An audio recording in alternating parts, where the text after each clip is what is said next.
You know what's funny? Most people will spend their entire lives trying to impress people they don't even like.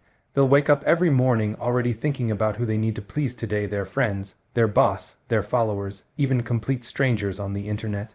It's wild. You can't live your own life when you're constantly performing in someone else's show. You've been trained like a dog to seek approval.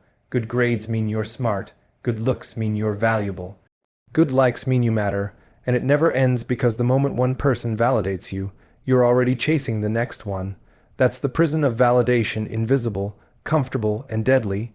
You don't see the bars because they're made of opinions. Every time you post something, every time you speak, you're subconsciously waiting for someone to clap. You don't realize that this addiction to being liked is the reason you can't move forward. You can't build something meaningful when you're scared of being judged. You can't make bold decisions when every choice needs public approval.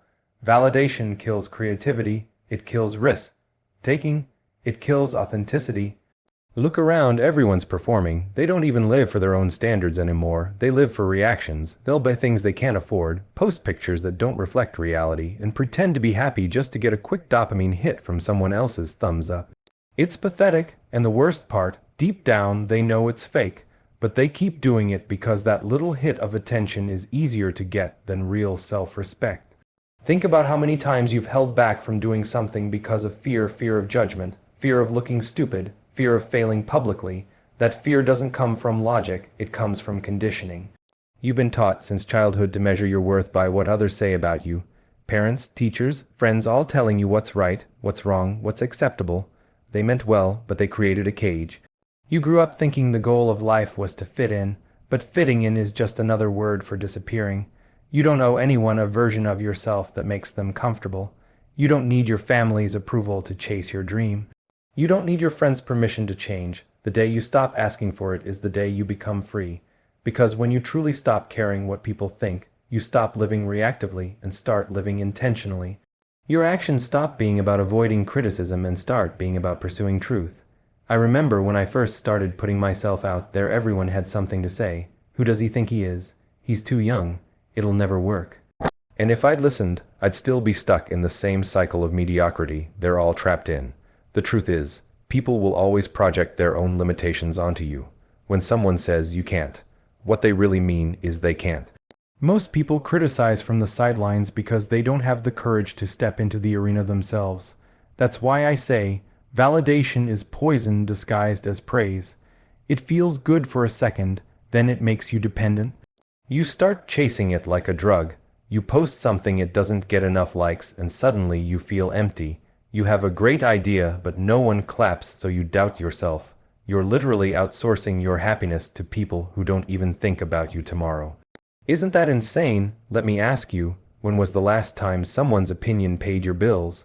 When was the last time a hater helped you grow? Exactly never. The only opinions that should matter are your own and those of the people who have actually earned your respect. Everyone else, noise, background static, delete them from your mental space. Freedom doesn't come when people finally approve of you. Freedom comes when you stop needing their approval in the first place. It's that quiet confidence that says, I know who I am, I know what I'm doing, and I don't need you to understand it. That's power, that's peace, because when you stop performing for others, you finally have energy left to perform for yourself. You start doing things because they matter to you, not because they'll impress someone else. The irony is that the moment you stop caring, people start noticing. They feel that authenticity, that raw self-belief. Confidence isn't built by trying to look confident, it's built by not caring if you don't. When you're no longer afraid of losing approval, you become unstoppable. No rejection can break you, no insult can shake you, no silence can bother you. Because you've already validated yourself internally. But don't get it twisted, this isn't about becoming cold or arrogant. It's about detachment. You can respect people without needing them to approve of you. You can love others while still being grounded in your own worth. Detachment doesn't make you heartless, it makes you fearless. So if you feel stuck right now, if you're tired of pretending, if you're suffocating under the weight of expectations, that's your sign. You've been caring too much for too long. Start cutting the chains. Say no more often. Do something unpopular. Post what you really believe.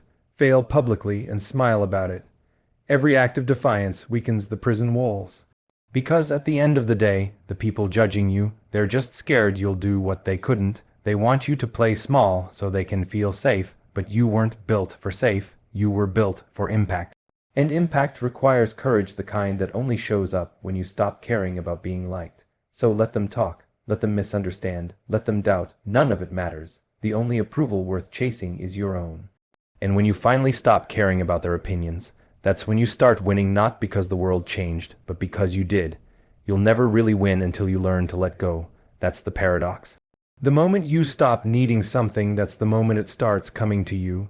Detachment isn't about not caring at all. It's about not being controlled by what happens. Most people live like slaves to outcomes, chained to expectations, obsessed with results, terrified of loss. They cling so tightly to everything that they choke the life out of it. But the people who rise, the ones who actually make it, they operate from a different place. They don't chase, they attract. They move with calm certainty, not desperate energy. That's the power of detachment. See, when you're attached, your energy is needy. You're begging the universe for something instead of commanding it. You're saying, please give me this job, please notice me, please don't leave me. That energy screams lack. It tells the world you don't already have enough within you. And the universe mirrors that back to you. It keeps you waiting, keeps you struggling, keeps you chasing. But when you detach, when you say, I'll give my best, but I don't need the result to feel complete, everything changes. You shift from desperation to dominance, from anxiety to authority. Detachment is freedom disguised as indifference. It's not that you don't care, it's that you refuse to let external things define you. You still want success, but you're not destroyed without it. You still want people to love you, but you're okay standing alone. That's where true power comes from, when you don't need anything to feel whole. Because when you need nothing, no one can control you. Think about it. Most people spend their whole life chasing something: money, validation, love, security. And when they finally get it, they're terrified of losing it.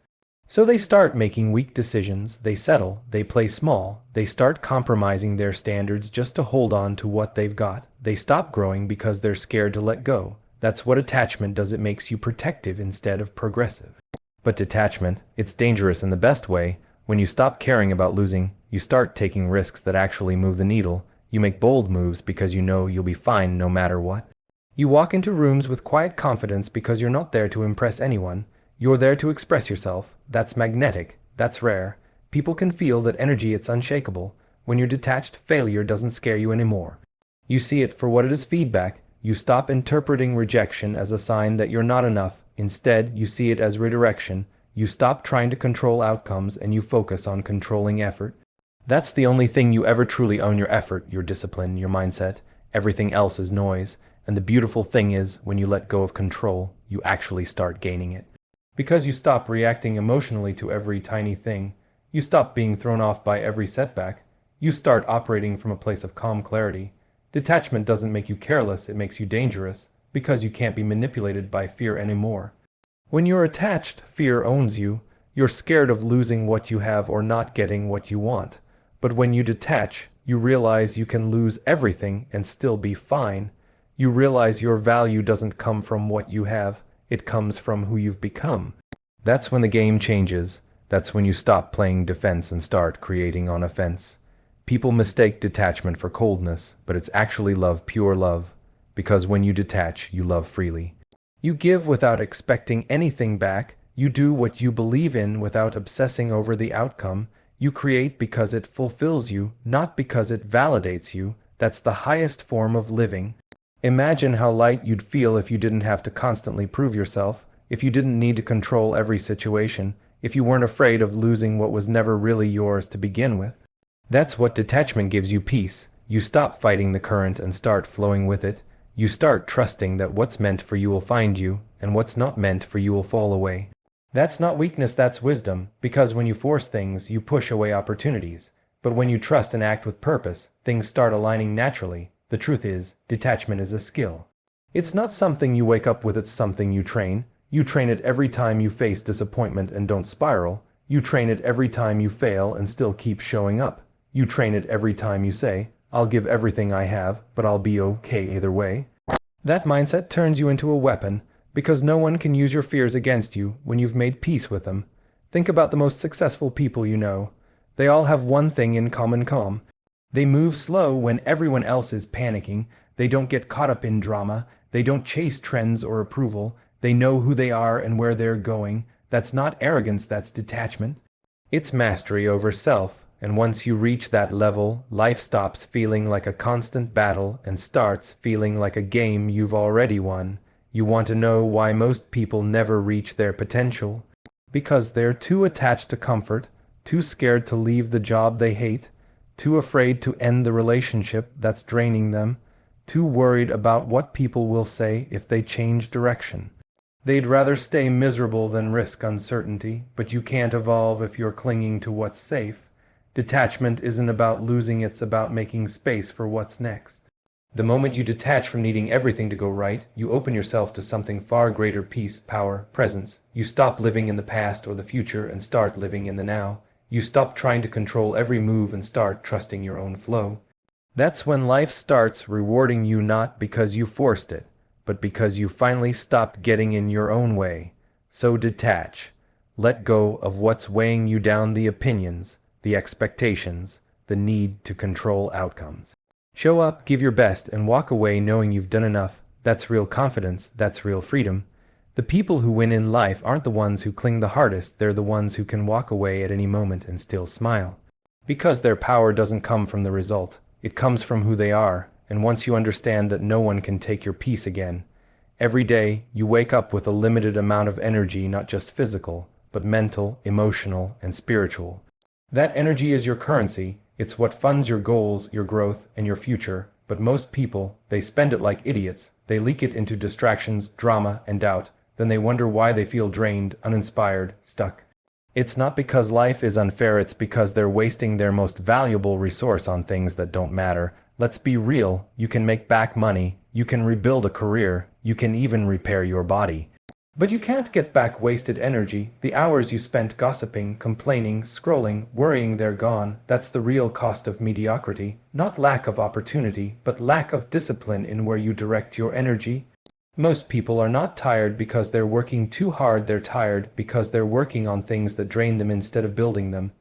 Your focus is like a magnifying glass. Wherever you aim it, that area catches fire. The problem is, most people keep moving the glass every 2 seconds. 1 minute they're chasing their dream, the next they're comparing themselves to someone else, then they're overthinking, then they're back to scrolling. And then they ask why nothing's catching fire. It's because they've scattered their energy across 1,000 useless places. Focus is power, but focus requires intention. You can't master your life if you can't master your attention. Every time you react emotionally to nonsense, to a hater, to a comment, to someone else's success you pay with energy, you're literally handing over your power. That person gets stronger and you get weaker. And that's why protecting your energy isn't spiritual fluff, it's survival. Your energy determines your vibration, your decisions, your future. If your energy is low, your standards drop. You accept things you shouldn't. You start negotiating with your goals. You start convincing yourself that comfort is enough, but it's not. Comfort is the silent killer of greatness. You've got to start treating your energy like a bank account. Every thought, every interaction, every environment, it's either a deposit or a withdrawal. The people you surround yourself with, the content you consume, the way you talk to yourself, they all impact your balance. Be honest, are you investing or are you spending? Are you surrounding yourself with people who challenge you or drain you? Are you consuming information that expands you or distracts you? Most people go broke mentally because they're living in energetic debt, constantly giving to things that give nothing back. And here's the truth nobody wants to admit. Your habits are the biggest thieves of your energy. Waking up late, eating junk, endless scrolling, staying in toxic relationships, procrastinating, they don't just waste time, they drain your soul. You think you're relaxing when you watch shows or doom scroll on your phone, but you're actually numbing yourself. You're avoiding the discomfort of growth, and that avoidance costs energy. Every minute spent avoiding your potential is a withdrawal from your future self. You want to know why successful people seem so powerful. It's not luck. It's not even just discipline. It's energy control. They know what drains them and what feeds them, and they protect that balance like their life depends on it because it does. They don't give attention to negativity. They don't argue with losers online. They don't waste energy trying to change people who don't want to change. They stay in their lane, focused, intentional, grounded. That's why their energy compounds, it builds momentum, and that momentum turns into wealth, freedom, and peace. Start paying attention to your energetic environment. Notice how you feel after certain conversations, certain people, certain habits. If it leaves you drained, it's a tax. If it lifts you, it's an investment. It's that simple. Cut off what drains you. You don't need to announce it. Just go silent. Protect your peace like it's your empire, because it is. Every goal you have is built on the foundation of your energy. You can't build anything strong when you're constantly exhausted by meaningless things. And let's talk about overthinking, one of the biggest energy leaks there is. You overanalyze, you replay mistakes, you worry about the future. All of that is mental interest you're paying on problems that don't even exist yet. Your mind was built to create, not to self-destruct. When you learn to control your thoughts, you reclaim massive amounts of energy. Meditation, silence, solitude, these aren't trends, they're training. They help you redirect energy from chaos to clarity. And here's something most people miss. Energy flows where truth lives. When you're pretending to like your job, pretending to be happy, pretending to be someone you're not, you burn energy just maintaining the lie. That's why authenticity feels so freeing. When you start living in alignment with what's real for you, your energy rises naturally. You stop wasting it on faking. You stop fighting yourself. That's why the truth, even when it's painful, is powerful. It gives you your energy back. Energy is also tied to purpose. When you're doing something that matters to you, something that excites you, challenges you, fulfills you, your energy multiplies. You stop needing motivation because the work itself fuels you. But when you're doing things just for approval, money, or comfort, your energy drains fast. You wake up tired not because you didn't sleep enough, but because you're not aligned. Your soul knows when you're settling, and it punishes you with fatigue. So if you want to change your life, stop trying to fix everything at once. Just fix your energy leaks. Audit your environment. Audit your habits. Audit your thoughts. Ask yourself, is this adding to me or draining me? Be ruthless about cutting what drains you. Protect your energy like your dreams depend on it, because they do. When your energy is clean, your vision clears up. When your energy is high, your actions align. When your energy is focused, your results accelerate. This is the real game. It's not about grinding 24/7 or hustling until you collapse. It's about managing your energy so well that you can build consistently, with clarity and conviction, because when your energy is right, opportunities find you. People feel your presence, you attract what matches your frequency, and that's when you realize energy isn't just your currency, it's your legacy. So stop wasting it. Stop giving it to negativity, doubt, fear, and fake people. Start investing it into your craft, your body, your mind, your peace. You only get so much of it each day. Spend it wisely, because when your energy is powerful, your reality becomes unstoppable. And that's when you truly start winning, not just on the outside, but on the inside. That's when everything changes.